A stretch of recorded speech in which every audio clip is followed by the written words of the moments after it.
ముఖ్యంగా మా వాళ్ళ పేర్లు ఉన్నాయి, మీది ఒక్క పేరు అని ఉన్నదా?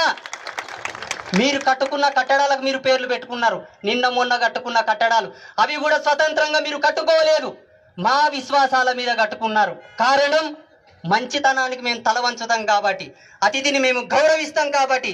ఇక్కడితో మీ ఆటలు సాగవు. ప్రతి హిందువు జాగృతమయ్యాడు. మీరు ఉండాలనుకుంటే మీ ధర్మాన్ని కట్టుబడి ఉండండి, లేదా రాజ్యాంగాన్ని కట్టుబడి ఉండండి. ఇవి రెండు కాదని కనుక మీరు ఉండాల్సి వస్తే ప్రతి యువకుడు ఒక ఛత్రపతి శివాజీ అయి కదలక తప్పదు.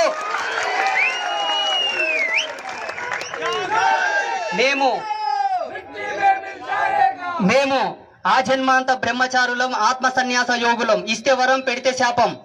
మీరు చల్లగా బతకండి. ఈ దేశం భూమి ఆకాశం ఉన్నంత వరకు బ్రతకండి. మేము మీకు ఇస్తున్నటువంటి స్వేచ్ఛ.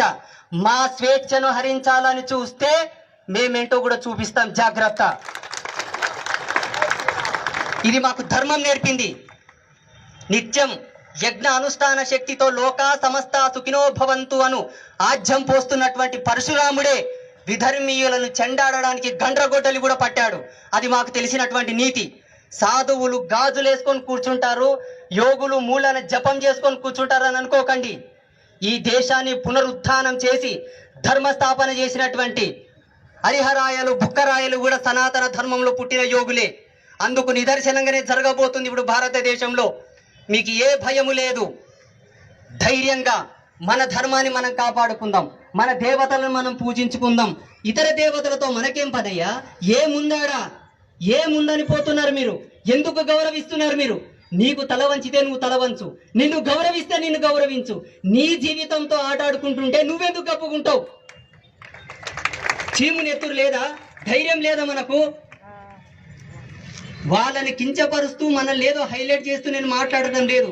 బంగ్లాదేశ్లో జరుగుతున్నటువంటి మారణకాండ సోషల్ మీడియా మాధ్యమంగా మనకు 1% మాత్రమే తెలుసు. 1%.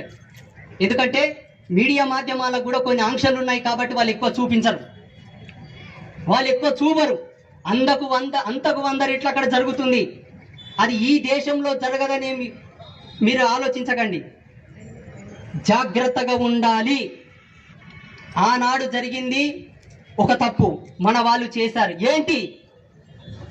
కావాలంటే చనువిచ్చాం, బ్రతుకుతామంటే నేల ఇచ్చాం, ఉంటామంటే ఆశ్రయం ఇచ్చాం. ఈనాడేం జరిగింది? మన అస్తిత్వాన్ని కాపాడుకోవడానికి ర్యాలీలు చేస్తున్నాం బిచ్చగాళ్ళలాగా. ఎవరిది దేశం? ఎవరిది భూమి? నిరూపించుకోమని. మనది. మన దాన్ని మనం కాపాడుకోవడానికి ఈనాడు రోడ్లు ఎక్కాల్సి వస్తుంది. మాలాంటి తాపసులు మాట్లాడాల్సి వస్తుంది. అందుకే ఈ తప్పు మళ్ళీ మనం చేయవద్దు. చేయాలా? చేయకూడదంటే నీ కడుపులో బిడ్డ పడి బయటకు వచ్చిన తర్వాత పుట్టుకతోనే మనకి చెప్పాలి, రే ఈ దేశం మనదిరా, ఈ ధర్మం మనది. నీవు పుట్టుకతోనే ధర్మం నీ ఎంత పుట్టింది. నీవు పుడుతూనే నీకు పురుడు చేసినాం, నామకరణం చేసినాం, బారసాల చేసినాం, అన్ని సంస్కృతి సాంప్రదాయాలకు అనుసంధానంగా చేసినాం. దీనికి పుట్టినిల్లు ధర్మం. నీవు పుట్టినప్పుడే నీ వెనక ధర్మం పుట్టిందా? ధర్మం నీ తో పుట్టుమని చెప్పాలి. ధర్మాన్ని విడమారకు, ధర్మాన్ని ఏమరపాటు చేయకు, ధర్మాన్ని ఎదమినేసుకొని బ్రతుకు. అప్పుడే నీవు నా కడుపులో పుట్టిన దానికి విలువరాని ప్రతి తల్లి చెప్పాలి, ప్రతి తండ్రి చెప్పాలి. ఇది మన బాధ్యత. ఆస్తులు పంచివ్వడం కాదండి. ఆస్తులు పంచిస్తే చీమలు కూడబెట్టి కట్టినటువంటి పుట్టలో పాములు తూరినట్టుంది ఇప్పుడు వ్యవహారం. ధర్మాన్ని ఇవ్వండి. ధర్మాన్ని ఇస్తే నువ్వు ఇచ్చిన ఆస్తిని నీ పిల్లలు సుభిక్షంగా అనుభవించగలరు. లేకపోతే పలాయనం చిత్తగించాల్సిన అవసరం వస్తుంది. గొంతు చించుకొని నేను నడిస్తే లాభం లేదు. నా మాటకు కట్టుబడి మీ జీవన విధానానికి అనుసంధానంగా నడవగలిగితే మీరు వేసుకున్న దీక్షలకు, మీరు జీవిస్తున్నటువంటి జీవన విధానాలకు, మీ ఇంట్లో చేస్తున్న వ్రతాలకు, మీరు మొక్కుతున్న దేవుళ్లకు ఒక విలువ ఇచ్చినట్టు.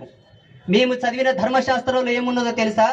ఎవరయ్యా శివభక్తుడు అంటే ఎక్కడ శివదూషణ జరిగినా, ఎక్కడ శివాలయము కూల్చినా, ఎక్కడ శివభక్తులకు అపహాస్యం జరిగినా అక్కడ వెళ్ళి ప్రశ్నించిన వాడు అసలైన శివభక్తుడని శాస్త్రంలో ఉన్నది. ఈనాడు ఎవరు ప్రశ్నిస్తున్నారు?